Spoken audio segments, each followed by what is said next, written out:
everyone, welcome to another Book Review Wednesday.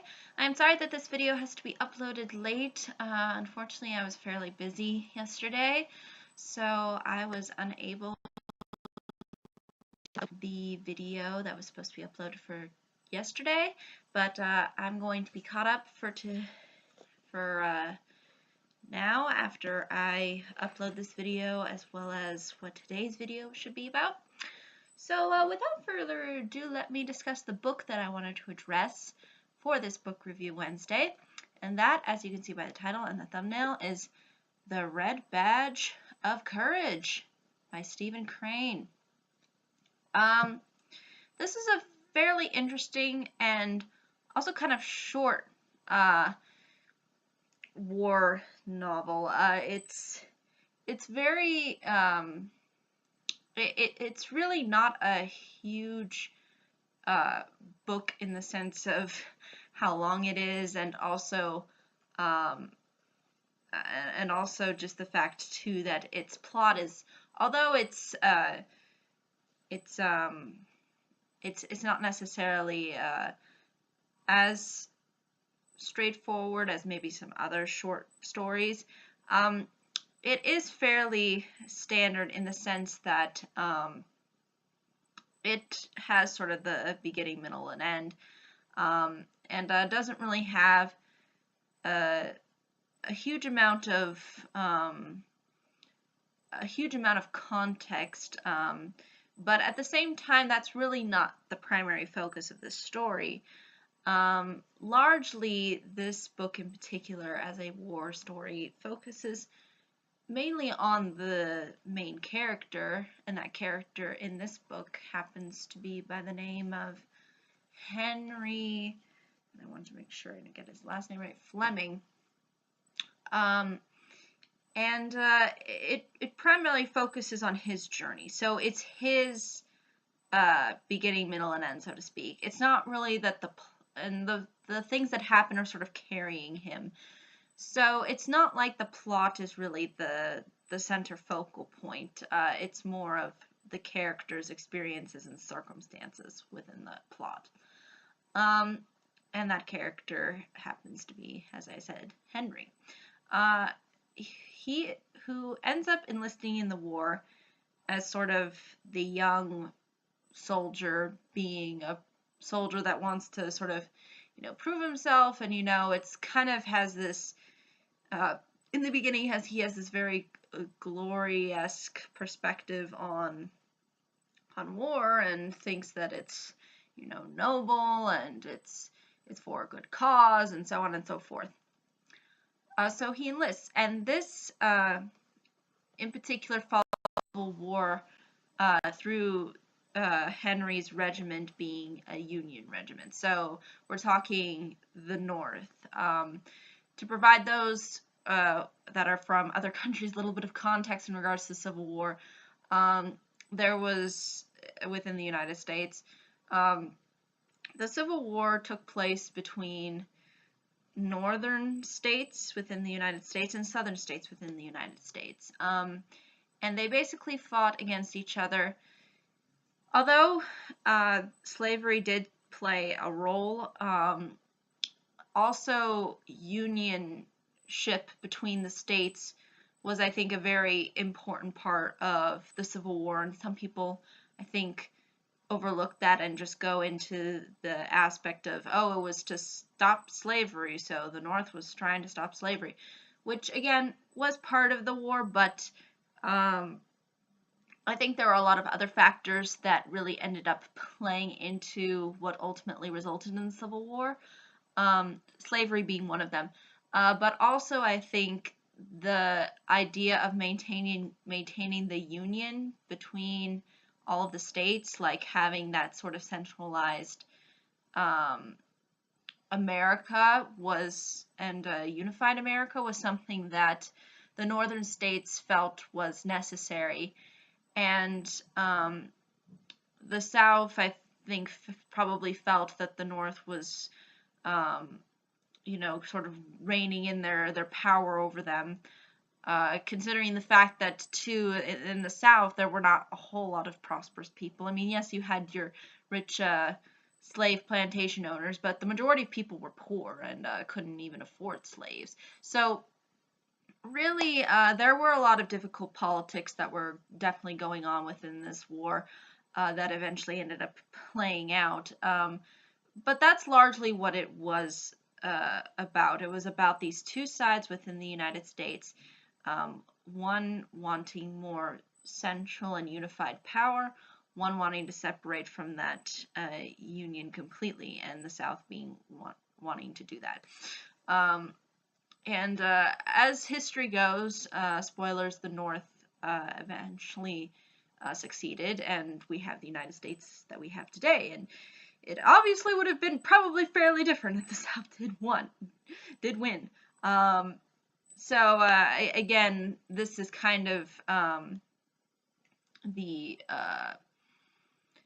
way in which this war was sort of constructed. It was based on these two different kinds of ideologies. And the North being the Union, that's what they call the Northern troops, the Union, basically, is what this book focuses on, since the main character, Henry, is part of a Union regiment. And I think the South is technically called rebels. At least that's how they're addressed within this particular book, I believe. And I think that kind of makes sense. You know, the Union, they want union, and the rebels are like, no, we rebel. So it only makes sense.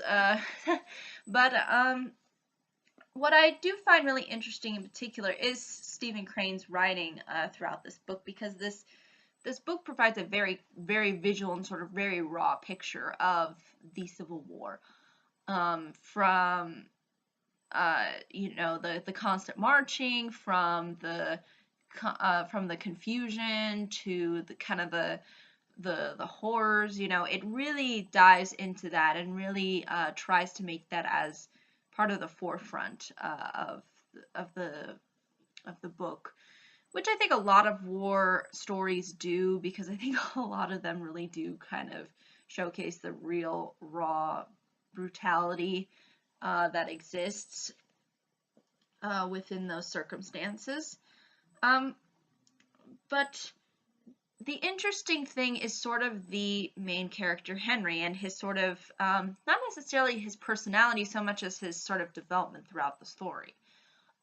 Because he first starts out as this, you know, young recruit wanting to go in, and then once he's finally in the army and kind of waiting for, you know, the war to sort of happen, because you'll see at the beginning they're kind of just sitting around waiting for sort of the enemy to, I guess, come, and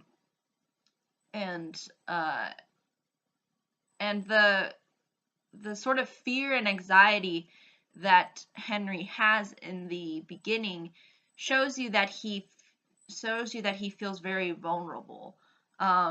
Even though at first he had very like idealistic expectations when it came to war, when he sees the reality before it even starts, it kind of shows you the amount of weight that this decision that he made has on him. Like, oh, I chose to participate. Oh no, what am I in for? So again, he feels like that there's, again, a lack of courage on his part. That ultimately you'll end up seeing how that lack of courage ends up carrying on throughout the story. But basically, it is a story about, you know, again, sort of like the title, courage. It is trying to show that that kind of valor of courage and what it really means, because some people, and I think again initially Henry kind of mistakes courage as something, you know, glorifying, and then you sort of see the hidden realities and the struggles of what it means to ultimately gain courage. And you know, the badge of courage sort of refers to a wound, like actually, going through having some pain happen to you. Um, so that's really sort of at the heart of what Henry has, or really ends up trying to somehow gain throughout the story, even if he's not initially intending to. It sort of ends up, the story ultimately ends up leading him to having some newer perspective on what courage means and what it really provides to somebody. And again, there is these sort of hints of, survival and death as well. Death being a big part of it, but again, as you see Henry trying to survive, he has to make difficult choices, and sometimes those choices, um, you might say, can cause a lot of guilt on somebody. And you'll sort of see how this really affects Henry throughout the story as he's going basically through the war. Um, and I think that's something too that I think some war books may touch upon. But from the ones I've read, they haven't really addressed courage in in the context that this book does, and also they don't really address the amount of guilt and the kind of shame that people may have as a result of war, because they're ultimately just trying to survive, and that maybe might mean leaving somebody behind, or not being able to save someone. Those kinds of things really do, I think, have a deep impact, and I don't think it's usually something that's really touched upon. Or and although there is at some points Although at some points there's certain forms of media that have vaguely, from what I remember, Saving Private Ryan did a similar thing with one of the characters. He doesn't even shoot a bullet. Like, he is just so scared throughout the entire thing, and he's just seeing people dying kind of in front of him, and he just doesn't do anything because he is just too freaked out. He just can't handle it. Um, and you see that kind of struggle too with Henry's character. He has a really hard time handling the situations that he's put in. Um, but ultimately, you see him develop and sort of stand out and um, try to keep pushing himself forward.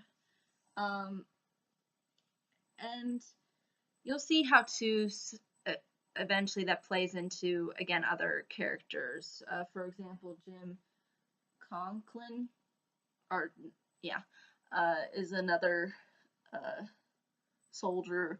I think is older, and I think is within a higher rank than Henry.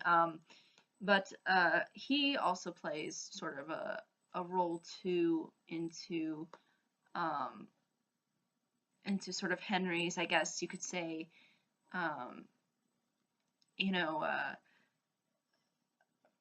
into Henry's inner strength, in the sense that, you know, something bad, because you'll see how Jim is impacted by the story, and at the same time that draws some influence onto Henry. Um, and ultimately, it sort of wraps itself up in I wouldn't say in like a nice little bow, but because obviously it's a war book, but at the same time, it wraps itself up in a way to where you feel like the character um, finds some kind of satisfaction and manhood within himself. And I think manhood is something that's kind of touched upon too within the story, and you'll see how Henry is within that kind of transitional stage where he's fairly young, but at the same time he is growing up into being a man. And I think that's why a lot of boys in particular like to take up the the army and that kind of responsibility. Because I think largely it's due to them wanting to kind of transition into adulthood. They're thinking that somehow if I, do all these tasks and I push myself forward, will I will feel more of an adult. Like if I take commands, and I do all of this work and I just march all the time and I, you know, take orders and I fight, then somehow I'm sort of reclaiming this. I'm claiming this sense of manhood, um, and I'm using all of my physical faculties.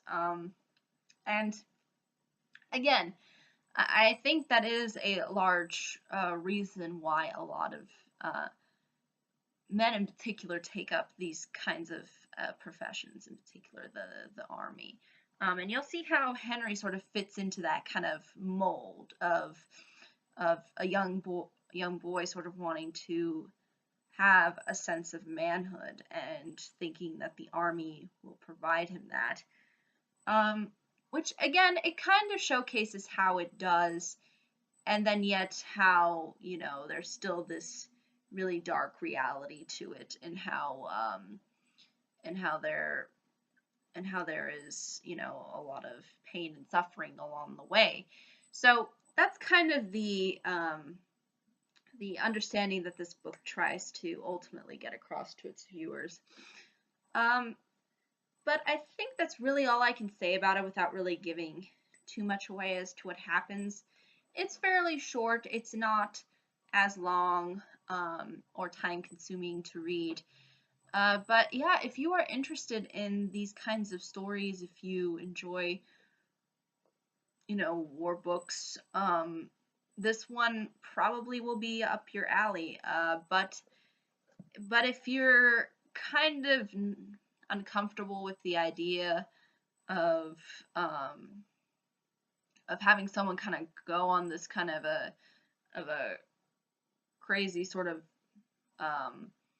violent experience, then it might not be for you. Again, in the same way that some books that were written by soldiers who fought in Iraq probably wouldn't be for some people either, because it's the visual and the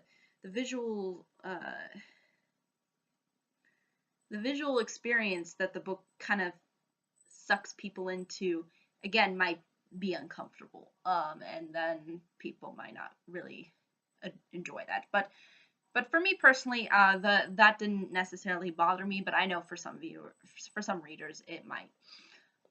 But yeah, I think that's really ultimately all I can say. But again, if there are any questions, comments, concerns, I'd be more than happy to answer them. Thank you so much for watching, and I hope you all have a pleasant day, week, month, and year. And I hope to see you all in the next video. Take care. Bye-bye.